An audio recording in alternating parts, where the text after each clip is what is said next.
My Mill laughed as she handed me a custom baby blanket. "IT's my hobby, you'll love IT," she said. My Sil giggled. "IT's tacky, but IT suits you, lol. I never used IT for my baby. But when my husband tried to wash IT, he shouted, What is this?" Margaret gently rocked her 7-month-old son Noah as she gazed out the window at the Boston skyline. The weight and warmth of this tiny life in her arms brought her a happiness that was beyond compare. "Noah, Mama will always protect you," she whispered. Working as a nurse in the pediatric department at Boston General Hospital, Margaret understood the weight of responsibility that came with having a child better than most. Her husband Brian was successful as an environmental consultant, and the peaceful home they had built together was Margaret's greatest treasure. She heard the sound of coffee brewing in the kitchen. Brian was preparing breakfast. He was a kind and thoughtful husband who had been actively involved in childcare since Noah was born. If there was one worry, though, it was his relationship with his family. "Margaret," my mother called. "She wants to stop by this afternoon." Margaret sighed softly at Brian's words. His mother Helen was pleasant enough on the surface, claiming to enjoy making things by hand and constantly bringing gifts. However, her creations were always shoddy, sometimes completely unusable. Just last month, she had knitted a sweater for Noah that had sleeves of different lengths and a neck opening too tight to put on. "Diana's coming too," he added. "Can you imagine making $10,000 a month just from YouTube, all from home?" That's exactly what I did with AITA stories. No face, no voice. Check the link in the description if you're curious. Margaret's expression darkened further at the mention of Brian's sister. Diana affirmed everything her mother did and didn't even try to hide her snide remarks toward Margaret. "It'll be fine. Mom just wants some attention," Brian said. But Margaret knew it wasn't that simple. She sensed something intentional behind the smiles Helen and Diana showed. The way they treated Brian when she wasn't around was so different from how they behaved when she was present. At 3 in the afternoon, the intercom rang as expected. "Welcome, Helen, Diana." Margaret greeted them with as natural a smile as she could manage. Helen was dressed in expensive designer clothes. Diana, who had inherited her mother's good looks, wore perfect makeup and sophisticated clothing as usual. "Margaret, how have you been?" "Where's Noah?" Helen asked as soon as she entered. "He just woke up from his nap. He's in the living room." When they entered the living room, Helen's face lit up at the sight of Noah in Brian's arms. "Oh, my precious grandson. It's Grandma." Helen took Noah in her arms, acting as if he were her own child. Then she pulled a package from her large bag and handed it to Margaret with a proud expression. "It's a special baby blanket. I worked really hard on it. It's my hobby. I'm sure you'll like it." Margaret thanked her and opened the package. At first glance, it looked like an ordinary pastel blue blanket, but the texture was strange, with areas that felt oddly stiff, like soap residue. "It's a bit tacky, but it suits you perfectly," Diana said with a meaningful smile. In that moment, Margaret felt an indescribable unease about the glance exchanged between the sisters. However, to keep peace in the family, she expressed her gratitude. "Thank you, Helen. I'll cherish it." "Please do. It's a very special blanket." There seemed to be something hidden in Helen's words. Margaret picked up the blanket again and examined it closely. The stitching was sloppy, and there was a faint distinctive odor. Brian tried to honor his mother's feelings by placing the blanket near Noah, but Margaret had already decided in her heart. She would never use this blanket for her child. Margaret carefully folded the blanket from Helen and tucked it away in the back of her bedroom closet, hiding it under clothes she rarely wore. She had already prepared several soft, safe, organic cotton blankets for Noah. As a professional nurse, she was extremely careful about what she used for her baby. "I'll just bring it out when Helen visits," she told herself. Over the next few weeks, Helen began visiting surprisingly often. She had developed a habit of asking the same question each time. "Are you using that blanket? Does Noah like it?" Margaret always gave vague answers, and occasionally brought out the blanket to show her. But as soon as Helen left, it went right back into the depths of the closet. She simply couldn't bring herself to use it for her baby. "Brian, I can't understand why your mother is so fixated on that blanket," Margaret confided to her husband one day. "Mom just wants to feel like her creations are being used." "You're overthinking it," Brian replied, but Margaret wasn't convinced. A month later, on a Friday night, Margaret was working the night shift at the hospital. Brian was left to take care of Noah alone. Though not as meticulous as his wife, he was serious about his responsibilities as a father. In the middle of the night, Noah began to cry.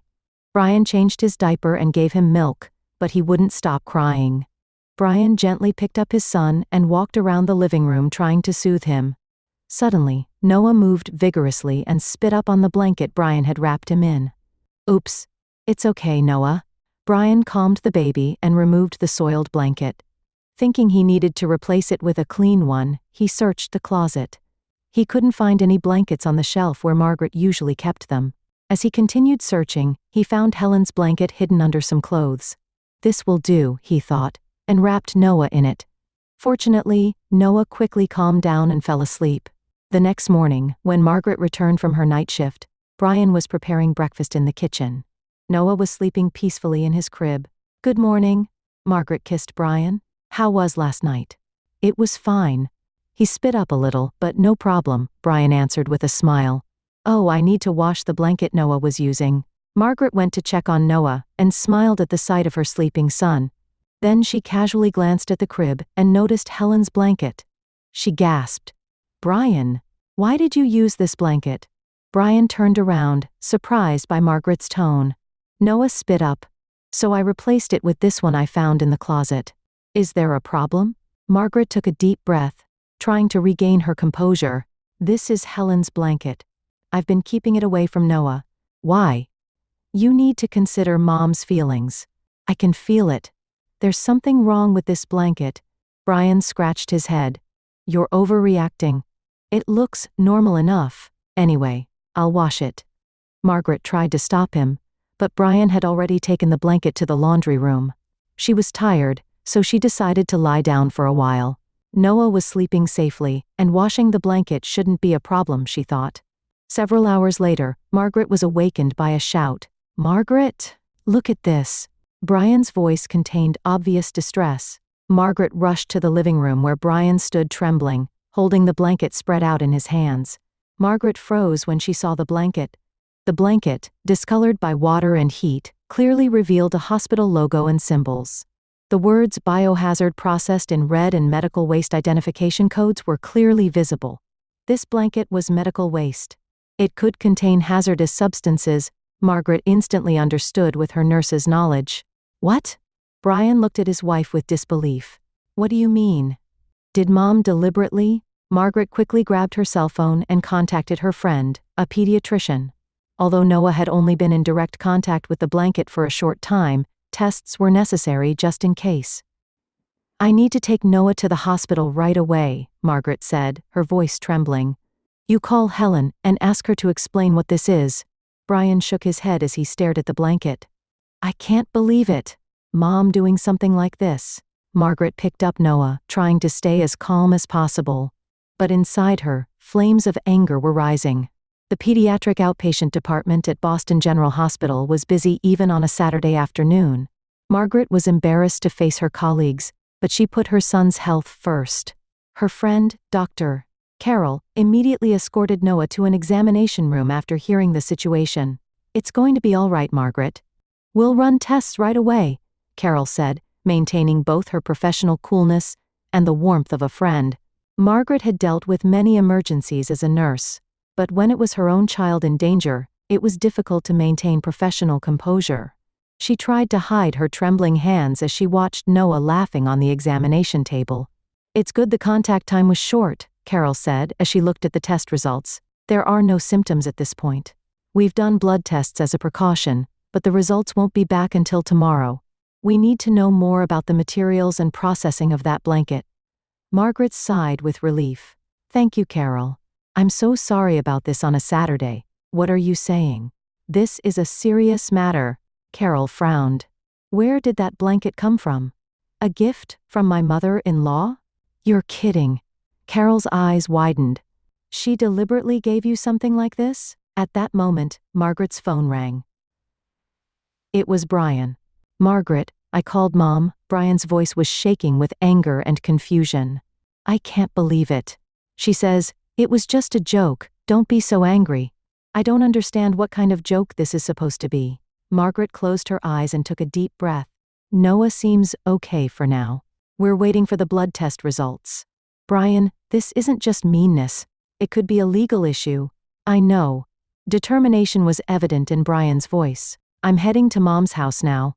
I'll talk to her directly. After hanging up, Margaret explained the situation to Carol, who immediately took action.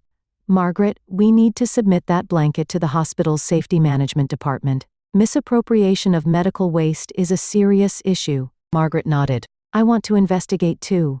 Helen used to work as a nursing assistant at a different hospital. With Carol's help, Margaret submitted the blanket in a sample bag to the hospital's safety management department. Then, she accessed the hospital database and began researching the medical waste identificate ION codes.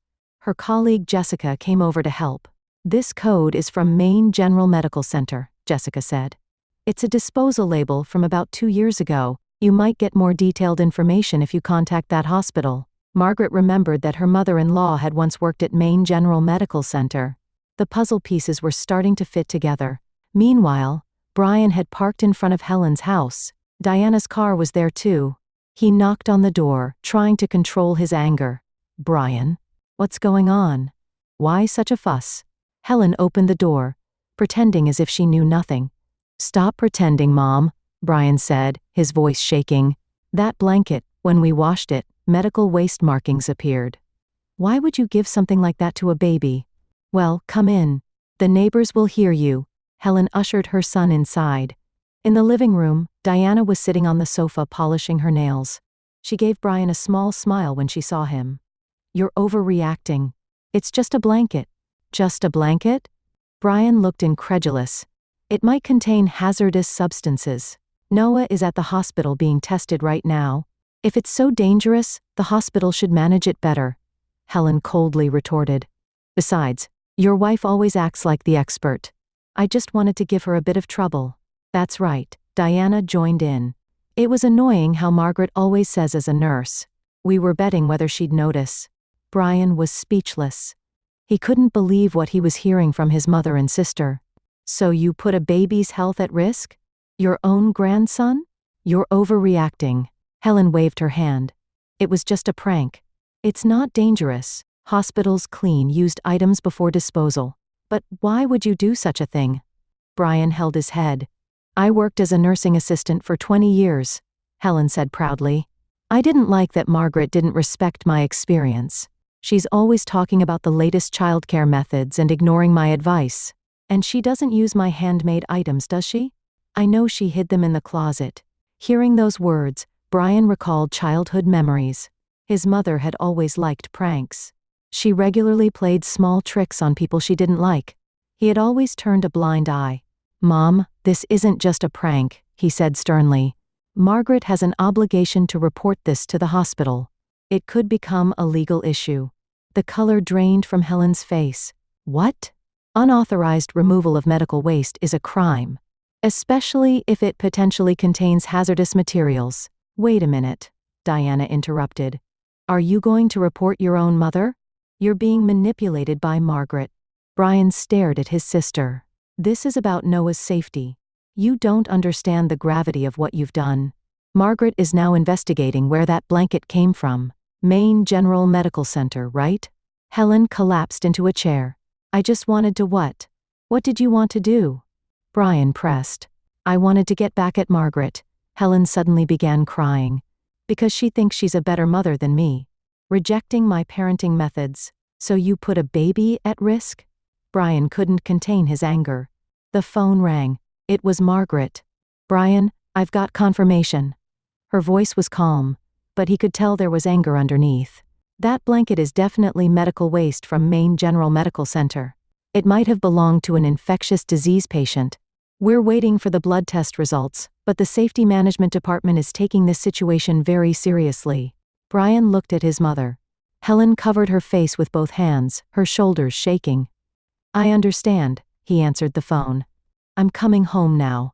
Let's figure out how to handle this together. After hanging up, Brian was silent for a long time. Finally he said, Mom, I'm going to protect Margaret and my son. You'll have to take responsibility for your actions. He left his mother's house. In the car, he gripped the steering wheel tightly. He blamed himself for turning a blind eye to his mother's behavior all this time. He should have noticed sooner. Margaret's intuition had been right. The living room of Margaret and Brian's home was filled with unusual tension the following afternoon. Official hospital test documents lay on the table, and the two sat side by side on the sofa. Noah was being looked after by a friend in another room. Fortunately, the blood tests came back negative. "Noah is safe," Margaret said quietly. But low concentrations of formaldehyde and traces of blood components were detected in the blanket. "Regular follow-up will be necessary." Brian sighed deeply. "What was Mom thinking?" "She wasn't thinking," Margaret said bitterly. "She doesn't understand the seriousness of what she did." The doorbell rang, and Brian stood up. He welcomed attorney Jennifer Cohen. "I'm sorry to meet you both under such difficult circumstances," Attorney Cohen said with a serious expression. "Let me review the situation once more." While Margaret explained everything, Attorney Cohen took careful notes. When the story was finished, she reviewed the documents and then looked up. "There are two separate issues involved here," she explained. "One is a civil matter, the fact that your child was put at risk. The other is a criminal matter, the unauthorized removal of medical waste. Maine General Medical Center is taking this situation very seriously. What are our legal options?" Margaret asked. "The hospital has already begun a formal investigation. If there's evidence that Helen deliberately removed medical waste, there could be criminal charges. You, as victims, need to decide whether to press charges." Brian frowned. "I don't want to put my mother in jail. I just want her to take responsibility." "I understand," Attorney Cohen replied gently. "Apart from legal options, think about what you want to achieve." While they were talking, a cell phone rang. The screen showed Helen. Brian hesitated for a moment but answered. "Brian?" Helen's voice sounded smaller than usual. "I've called the whole family. Could you come to the house this evening? I want to explain." Brian looked at Margaret and Attorney Cohen. They both nodded slightly. "All right. I'll come." At 5 p.m., Margaret and Brian arrived at Helen's house. Several cars were parked outside, showing that the extended family had gathered. For safety, Noah had been left with Margaret's parents. "Are you okay?" Margaret squeezed Brian's hand. "Yes," he answered with a determined expression. "Let's face this together." In the living room, Brian's aunt and uncle, several cousins, and Helen's sister Martha had gathered. Helen and Diana were in the corner of the room, looking anxious. "Thank you all for coming," Helen said in a weak voice. "I wanted to explain what I did." She began explaining yesterday's events in her own way. However, her explanation distorted reality, making it sound as if a harmless prank had been misunderstood. "Wait." Margaret stood up. "We should present the facts accurately." With the coolness and clarity of a nurse, she explained everything that had happened. The nature of medical waste, the dangers it posed, and the potential effects on a baby. As she explained, she pulled the hospital test results from her pocket. "This isn't just meanness. It's misappropriation of medical waste, and Noah's life could have been at risk." The room fell silent. Helen's sister Martha was the first to speak. "Helen, is this true?" Helen didn't answer, and lowered her gaze. Diana stood up to protest, but Martha stopped her with a hand. "Helen, this isn't the first time you've done something like this," Martha said slowly. "Maybe it's time to tell the family." The atmosphere in the room changed. Brian looked at his mother's sister with curiosity. "What do you mean?" Martha took a deep breath. "Helen has always had this pattern of behavior. Pranks on people she doesn't like. At first they were harmless, but they escalated over time." She slowly began to tell several past episodes. The real reason Helen's ex-husband Brian's father decided to divorce, troubles at multiple workplaces, and several strange coincidences that had been rumored among relatives. "Your father left because of her behavior," Martha said to Brian. "Because no one tried to confront the issue head-on, the problems only got worse." Brian collapsed into a chair, shocked. In his memory, his father had abandoned the family because work was too busy. "Why didn't anyone tell me?" he asked, his voice trembling. "We were trying to protect Helen," Martha answered sadly. "But now I think that was a mistake." Helen began to cry. "I just wanted attention." Margaret addressed everyone in the room. "This isn't a personal conflict. As a healthcare professional, I had an obligation to report this. Maine General Medical Center has already begun an investigation. Helen looked up. Are you going to have me arrested? That's not for us to decide, Margaret answered calmly. However, I'd like to propose one solution. She explained the conditions she and Brian had discussed. Helen would need to undergo professional counseling and seriously commit to treatment. Contact with Noah would be limited until progress was made. And she would formally apologize to the medical center for her actions and cooperate with any legal measures. I think that's the best solution, Margaret said. The goal isn't punishment, but genuinely resolving this issue. Brian stood up and faced his mother. Mom, I've been turning a blind eye all this time. I didn't believe Margaret's intuition. I sincerely apologize for that, he said to Margaret. Then he turned back to his mother. But now, my son's safety comes first. Unless you get treatment and genuinely try to change, I can't let you see Noah. This is a non-negotiable condition. After a long silence, Helen answered in a small voice. I understand. Diana sat next to her mother, her expression softening for the first time. I was wrong too, Margaret. I'm truly sorry. That night, in the car returning home, Margaret and Brian were silent for a long time. Thank you, Brian finally said. You handled this professionally, and you gave my mother a chance to change. Families are complicated, Margaret smiled with a tired expression. But we've taken the first step. The real challenge begins now. Forgiveness isn't easy, but somewhere in their hearts they believed that understanding and responsibility could open the path to true healing. Noah, look at Mama. Say cheese, Margaret called to her son, who was wearing a blue and white hat as she held the camera. Noah was celebrating his second birthday, and the backyard was decorated with a small tent and colorful balloons. The spring day in Boston was mild, with flowers beginning to bloom. The cake is ready. Brian came out from the kitchen carrying a cake shaped like a blue dinosaur. A happy smile played on his face. The past year had been a time of change and growth for Margaret and Brian's family. A few months after the incident, they learned they were expecting their second child. Margaret's pregnant belly was now rounded, filled with the family's expectations for the new life. Guests are here, Margaret said, noticing the sound of the intercom. Margaret's parents appeared at the door, along with Helen, who had a tense expression. Beside her stood Caitlin, a social worker. Hello everyone, Margaret greeted them calmly. Helen approached hesitantly, holding a small package. Over the past year, she had attended therapy twice a week, learning about anger management and building healthy relationships. Her contact with the family had been restricted, and she was only allowed to see Noah under supervision. Happy birthday, Noah, Helen said gently. Her voice no longer had the domineering tone it once had. This is a present from Grandma. Brian took the package from his mother, carefully checked the contents, and then gave it to Noah. Inside was a handmade stuffed animal, a small bear, made with soft cotton and safe materials. Did you make this yourself? Brian asked, looking surprised. Yes, I learned in a craft class, Helen answered shyly. This time it's truly handmade. I used only safe materials. Diana, who arrived in the garden later, had also changed. Instead of flashy makeup and expensive clothes, she wore a simple dress, and her previous hostility toward Margaret had disappeared. Margaret, Diana called hesitantly. Let me know if there's anything I can help with.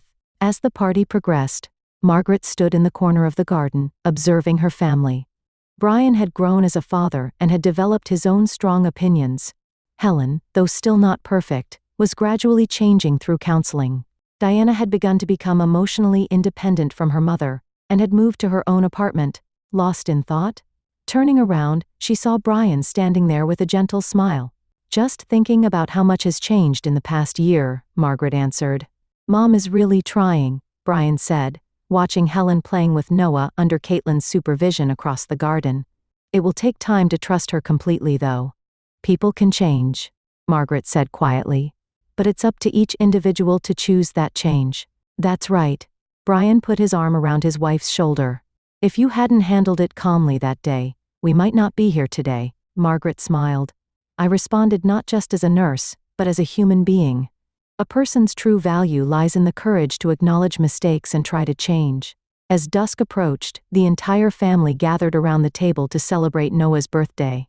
Repairing damaged relationships is a long journey, but this day symbolized a new beginning. Margaret placed her hand on her belly, feeling hope for the future.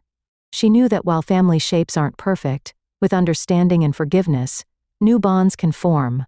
The blanket was still kept in the hospital's safety management department, but ironically the changes it brought had woven new threads into their lives.